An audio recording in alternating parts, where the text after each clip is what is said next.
What does history tell us about the relationship between the United States and the people who come here as immigrants? That's a great question.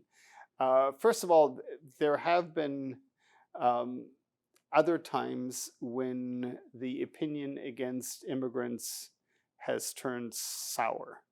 And so, for example, when you had the mass immigration of Irish, they were seen as kind of like the blacks. So you have this racism in there as well.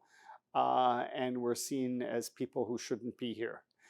When Italians came in, they were saying, well, they're not quite Europeans. What we really want is, Englishmen, or not Irish, Englishmen, right? Or Germans or French or people like that, but they aren't coming, it's the Italians. And so what has happened is that every once in a while the rhetoric has turned against immigration, and it's done so mainly after a period of really intense high immigration, which occurred, say, in the late 19th century, the early 20th century, and since really the 1990s and the early 2000s, for a whole host of reasons which we can also talk about. But certainly this is not the first time this has happened. Under President Wilson in the early 20th century, yes, there was some xenophobia as well, but it wasn't to the systematic degree as it is today. So when you see what is happening today, what are the reasons people are migrating into the United States? I mean, we saw, as you mentioned, the reasons behind this European push toward the United States. We've also seen from the Pacific coming into the United States and the West. And now you hear about, whether the numbers are different or not, this push from the South into the North. First of all, yeah, we can talk about the Chinese Exclusion Act, which actually was the first time that immigration policy went xenophobic directly against people of Chinese origin. And this was in 1892, I think, because of the Chinese migration from the Pacific into the United States. And many of those folks actually had to leave as a result of that. But more recently, one thing that's really interesting is that Mexico is, with its population, retaking its own territory, right? Because the United States conquered that in the Mexican-American War, or as the Mexicans say, the war of U.S. invasion into Mexico. And also you have people from all throughout the world coming in as well. And this has to do with a whole host of issues. A lot of it has to do with bad governance, but then many other regions, such as in Africa, such as in Central America, where climate change has created droughts, where people don't have enough to eat, etc. And in many places also breakdown of government. In places like El Salvador until recently, Honduras, other places, when the gang comes to your house and says, okay, we're going to take your 13-year-old boy into our gang and you can't do anything about it. And by the way, we're going to also take your 14-year-old daughter and she's become a prostitute. You do something about it, and often the only thing they can do, because the police is often in with those gang members or afraid of those gang members, is to get out of there and where to go. And so the United States always is a magnet, precisely because it was a relatively good place to stay, and you had rule of law, which of course seems to be breaking down, not so much because of rioters, but actually because the Trump administration is actually, I think, debilitating rule of law throughout the country.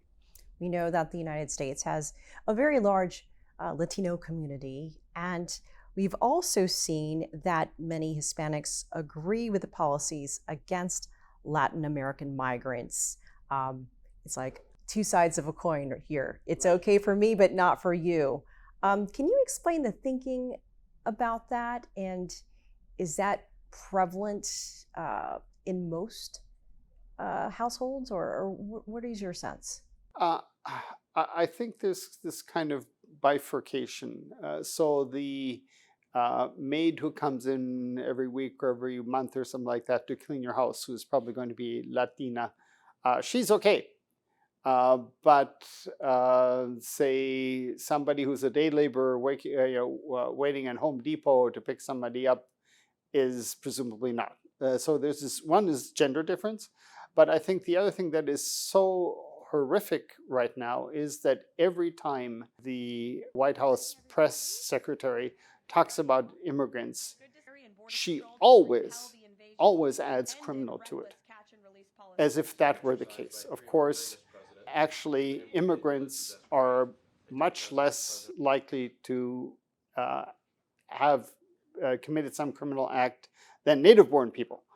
But by doing that has really shifted the debate in ways that was not the case. And I think we can really, to a large extent, blame President Trump for that, because he started doing that way back, actually beginning with Obama and worrying about his birth certificate and things like that, and always a suspicion of some kind of criminality for immigrants. But even in 2016, when he began, when his first speech was saying, well, Mexicans are rapists and things like that. So this is not new, but this kind of systematic attempt at doing this is new. But there seems to be this sort of distrust of migrants, not just in this country, but other parts of the world. This immediate sort of discrimination. Yes. So what are people afraid of, or what's the fear? Well, I think, let's say for Western Europe, which I know better than perhaps other areas. First of all, other places have taken immigration measures. For example, Colombia has been marvelous in taking Venezuelan immigrants. Peru has as well. Chile has as well. They have, in Colombia, they have opened up all social services for Venezuelans as well. So this is not necessarily the case everywhere. So we have to distinguish that. Secondly, I think in Western Europe, particularly in Germany, there was an inflection point, and that is when Angela Merkel let in many Syrians and other people, some of whom committed crimes and things like that.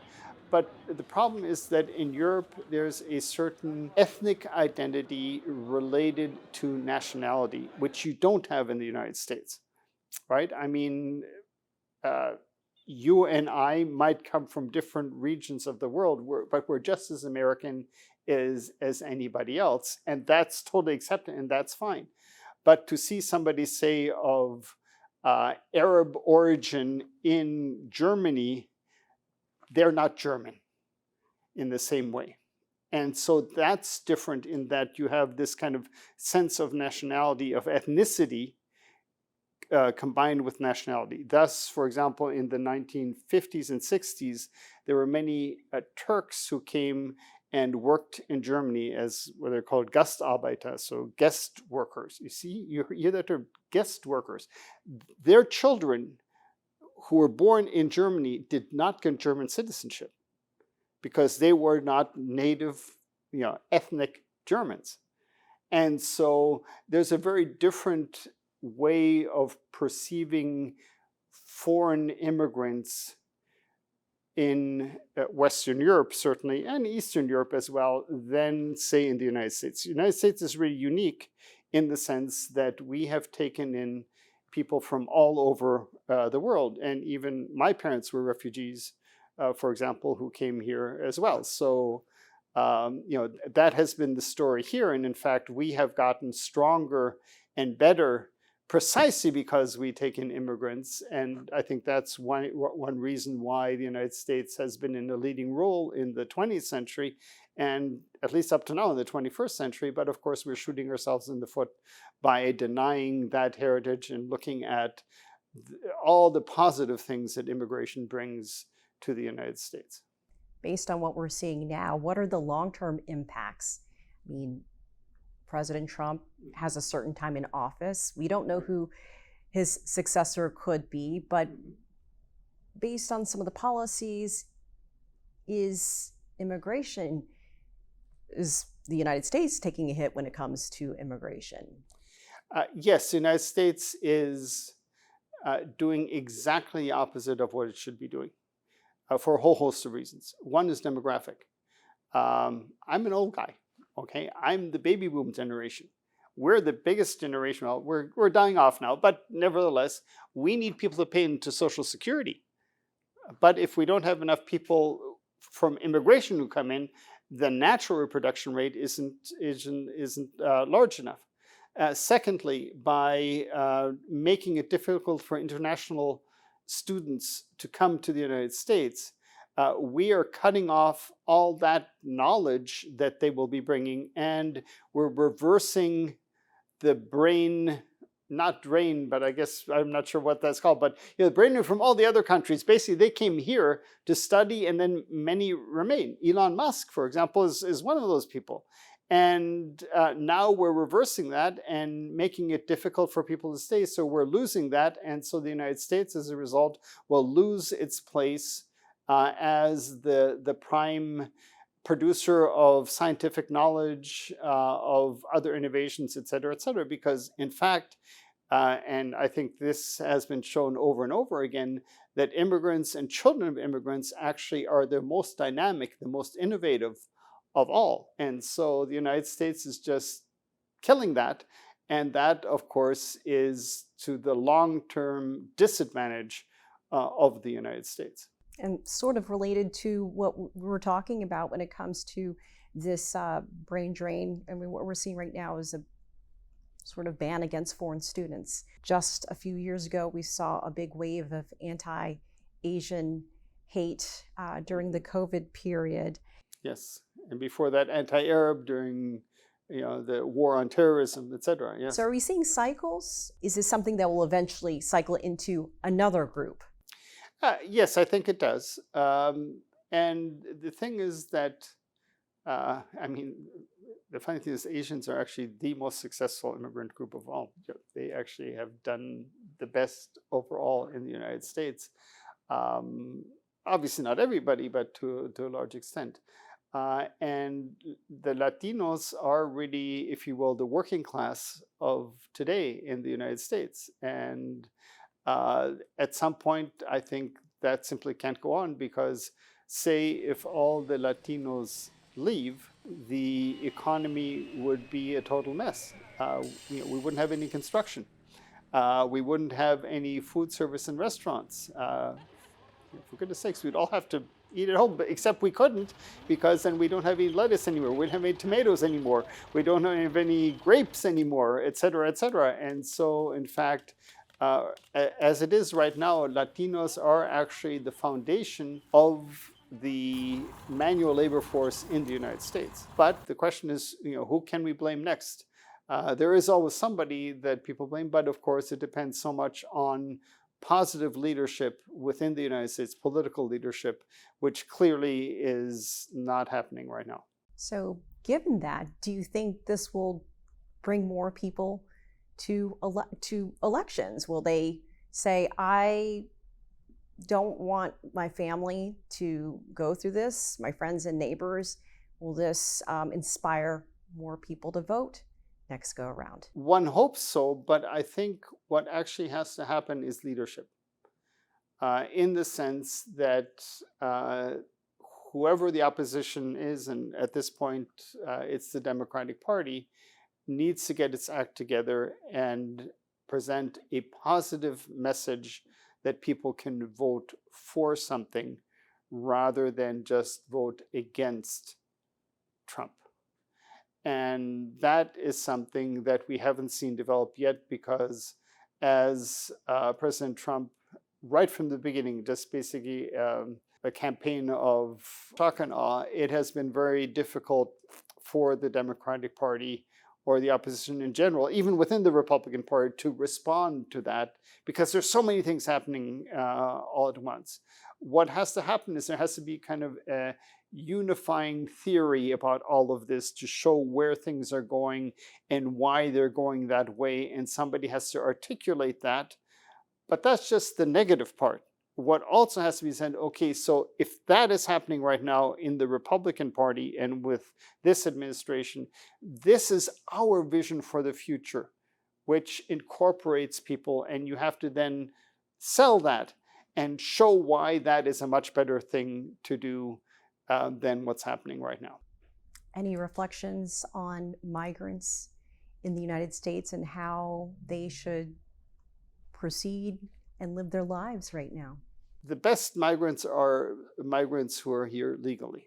The problem is that there's structural issues in that Congress has not actually reformed the immigration system since 1986. And that's really the issue. In other words, what we actually need is lots of immigration. We need lots of positive immigration, but that is something that the political leadership has not brought about.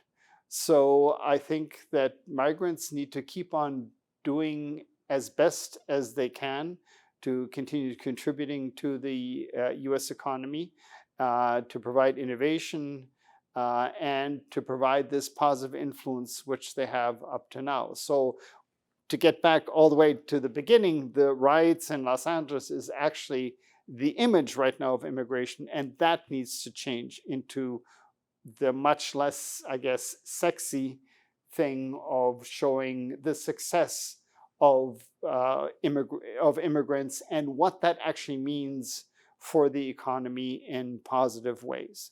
Professor Erick Langer, thank you for joining us. It has been a pleasure. Thank you.